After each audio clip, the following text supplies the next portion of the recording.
Hello. হ্যাঁ, কেমন আছেন? কেমন আছি ভালোই, আপনি কেমন আছেন বন্ধু? আছি?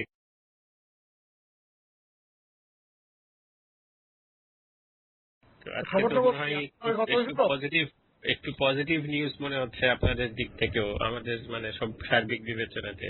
কি? এই যে সাহারা খাতুনকে যে সরাইছে, ইটস এ ও ভেরি গুড আচ্ছা। নিউজ আসলে। হ্যাঁ, এবং যারা দিতে সে হচ্ছে তাদের সাথে অনেকেরই অ্যাক্সেস ভালো আছে কাজেই, এবং উনি তো অলরেডি ইনফরমালি আইসিটির কন্ট্যাক্ট পার্সন ছিলেনই। হ্যাঁ। তো এটা পজিটিভ হবে। অ্যাটলিস্ট প্রসিকিউটরদের মানে যারা ওই আর্মি আইনজীবী টাইপের পরিষদ যারা যে ধরনের একটা যারা চিপে ধরেছিল আইসিটি কে, মানে এটা হোম মিনিস্টার আর ছোট আইনমন্ত্রীর যৌথ প্রচেষ্টা, সেটা একটু দেরি হয়ে গেছে। এটা অনেক আগে হইলে ভালো ছিল, বাট এই লাস্ট মোমেন্টে যতটুকু করা যায় ততটুকু হবে আর কি, উইচ ইজ গুড। মানে I think it's very good news. এবং আমি প্রিটি শিওর যে মালুম ভাই এবং অন্যরা অনেক হ্যাপি হবে আজকে এই মানব মুহূর্তে। আরামে ঘুমাইবে, হ্যাঁ। আরামে ঘুমাইবে। হ্যাঁ, মানে এই এক্ষুনি গাড়ি টাইট নেয় না, এক্ষুনি এইটা করে, এক্ষুনি ওইটা করে।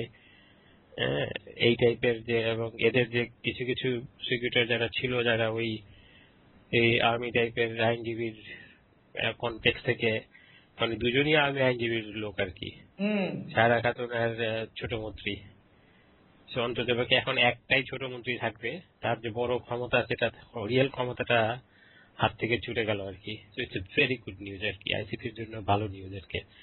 দেখা যায় এটাকে আমরা কিভাবে ব্যবহার করা যেতে পারে আর কি, এবং কি হয়। আর ওইদিকে ইউনিভাইকেও খুবই ইম্পর্টেন্ট একটা দায়িত্ব দিয়েছে ইনফরমেশনে। হ্যাঁ।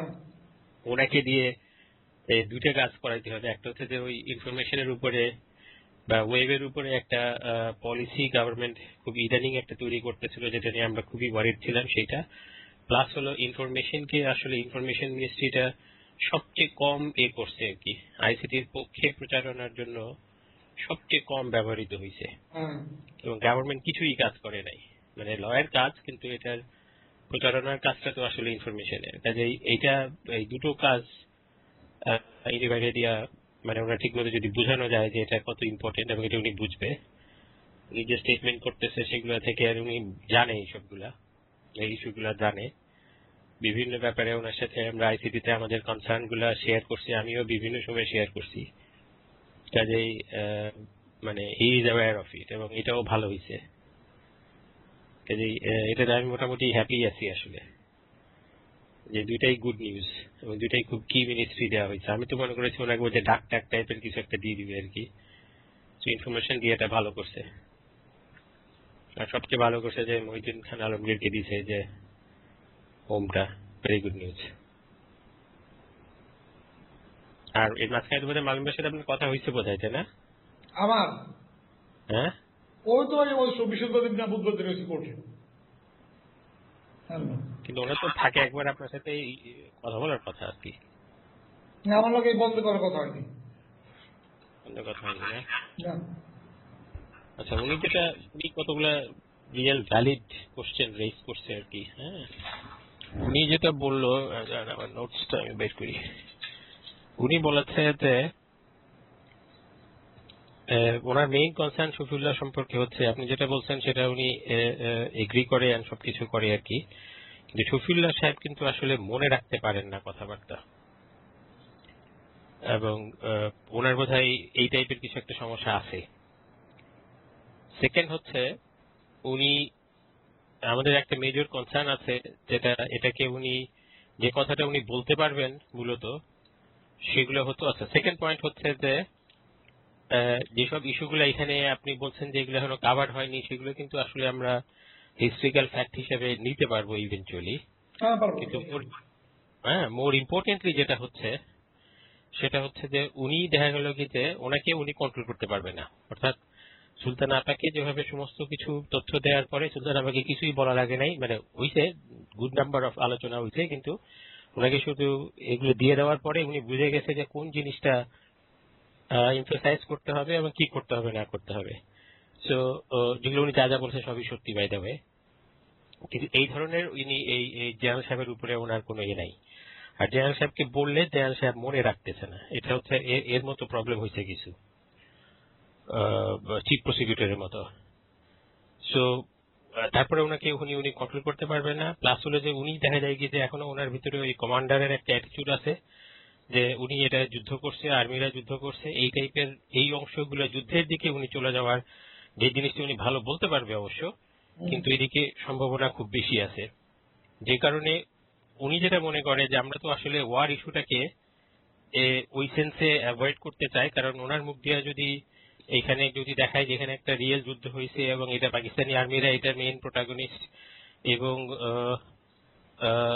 এবং এরা যারা ছিল তারা কিছু না আসলে, মানে বা এরা হলো মানে ওই জিনিসটাকে এস্টাবলিশ করতে যদি পারে তারা আর কি ওনার মুখ দিয়া, যেটা মেইনলি যেটা হয়েছে সেটা হলো যুদ্ধ, যেটা আসলে আমরা খুব একটা বেশি কমফোর্টেবল হব না, এটা উনি জানে এবং ওটা হলো ওনার মেজর কনসার্ন, ওটা আমাদেরও কনসার্ন।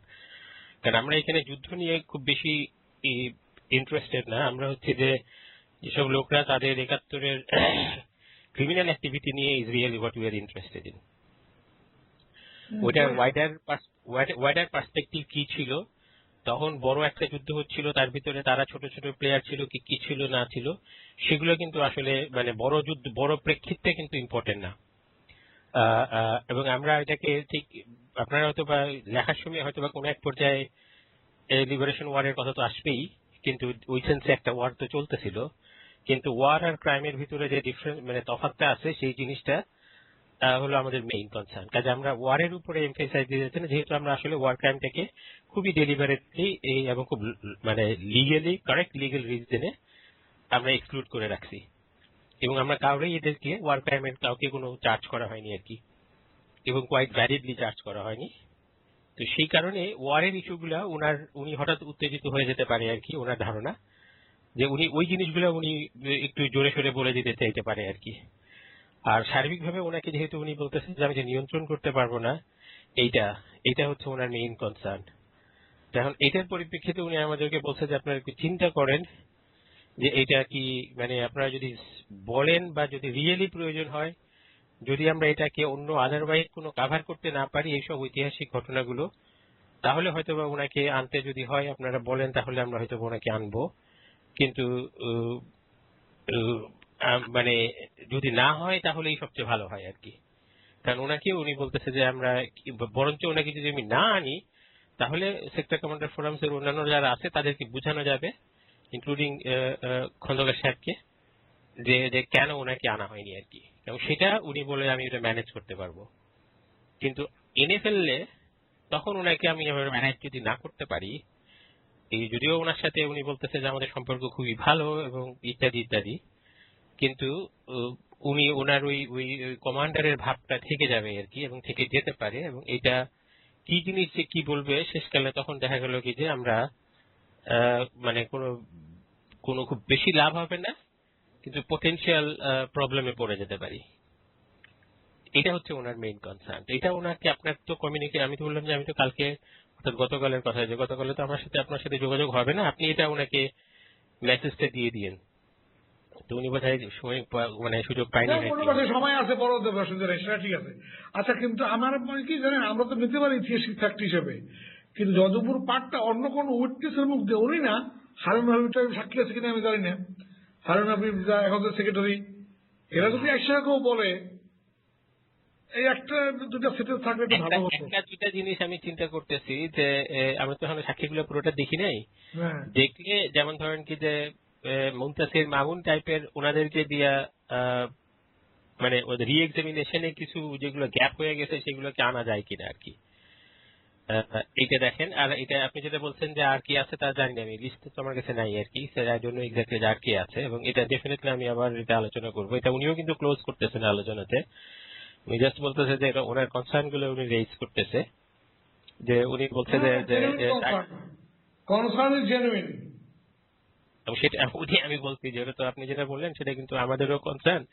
যে আমার ওই কালকে সেদিন পরশুদিন খুবই ভালো লাগছে, আমি রায়হানকেও বলছি আর কি, যে মালুম ভাই একদিন পরে, আমাদের তো কিরকম একটা ধারণা ছিল আর কি, কিন্তু মালুম ভাই এখন আমি বুঝছি যে মালুম ভাই কিন্তু আইসিটি আইনটা এবং আমাদের হোল প্রসিকিউশনের স্ট্র্যাটেজিটা রিয়েলি বুঝে গেছে। মানে এটা ইভেন